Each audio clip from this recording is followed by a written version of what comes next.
In today's video, I'm going to teach you how to work with text boxes in Microsoft Word, a handy tool for enhancing your document layout and organizing information in a visually appealing way.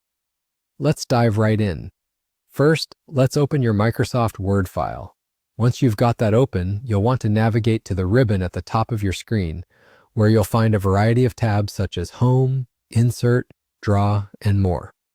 For our purposes, we're going to focus on the Insert tab, which contains all sorts of features to help you enhance your document. Click on the Insert tab to reveal a new array of options. Now direct your attention to the text group within the Insert tab. Here you'll find the text box icon. Click on this and you'll be presented with a variety of text box styles. These styles can add a unique flair to your document, but for simplicity's sake, let's go with the basic text box option.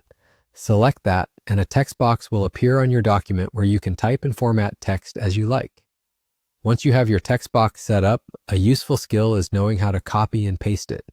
Should you decide that you need more than one text box, you can easily replicate the one you've just created. Simply double-click on the text box that you want to copy.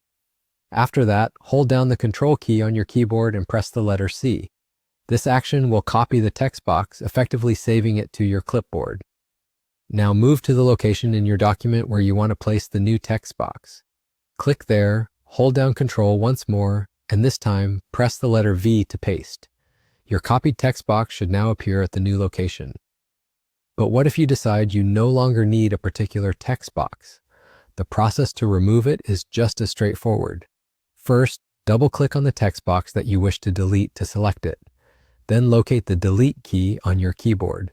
With the text box selected, press the Delete key. This action will remove the text box from your document, tidying up any unnecessary clutter. And just like that, you've completed the steps on how to effectively add, copy, and delete text boxes in Microsoft Word.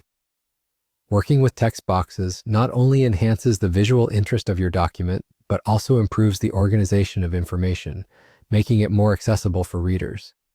Practice these techniques, and you'll become proficient in no time. If you have any questions or need further clarification, feel free to drop your queries below. Thanks for watching, and see you in the next tutorial.